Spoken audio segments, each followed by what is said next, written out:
À Abobo, on peut se targuer d'avoir des infrastructures de santé qui ont été récemment remises à niveau. Cependant, ce tableau médiatiquement poli est bien loin de la difficile réalité que vivent les populations. Qualité de soins douteuse, manque d'équipement dans les centres de santé. Les témoignages de femmes mortes en couche ou de personnes décédées parce qu'ils n'avaient pas les conditions suffisantes pour les prendre en charge. Ou encore parce que les soins coûtaient trop cher. On peut les contenir dans une bibliothèque. Moi, c'est M. John. En fait, ma femme a eu à subir une césarienne dans le mois de novembre.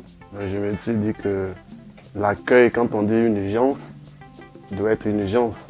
Mais quelqu'un qui arrive à l'hôpital à 7h, 7h30, qu'on reçoit 39h, 10h, pendant ce temps, cette dame est en travail. Et après ça, elle a été convoyée au bloc à 11h.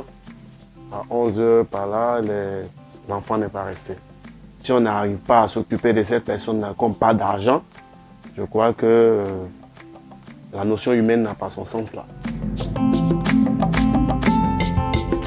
Quelquefois, ces problèmes de santé proviennent de l'insalubrité qui s'est durablement investie et établie dans certaines zones.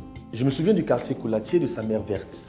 C'est ainsi que les riverains ont surnommé ce long ruisseau d'eau stagnante qui provient des égouts, à proximité des habitations, à proximité d'une école, à proximité des restaurants et autres commerces. Ici, comme dans bien d'autres secteurs, la maladie est une seconde nature pour de nombreuses personnes. Des populations qui se sentent abandonnées, désemparées, non écoutées.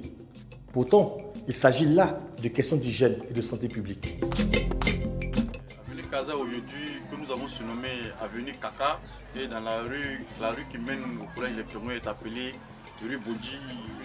Tellement ces eaux sont restées stagnées dans le quartier que nous avons surnommé la mer verte. Et c'est ces odeurs vraiment insupportables. Franchement, nous sommes fatigués d'acheter des médicaments de fièvre pour ce problème-là. Le service technique de la mairie d'Abobo est bel et bien informé. Et nous sommes rentrés en contact même avec la brigade de salubrité qui ont même envoyé à plusieurs reprises des équipes pour vérifier. Mais malheureusement, jusque-là, rien. Comment rester sensible lorsqu'on entend tous ces témoignages? Comment rester inactif face à des populations exposées non seulement à des conditions de vie précaires qui mettent en danger leur santé, mais aussi à un système de santé trop cher et pas suffisamment équipé pour les prendre en charge? Quand on a posé tous ces problèmes, quand on a égrené toutes ces interrogations, quand on a vu tout cela, on se dit, le temps est venu d'agir.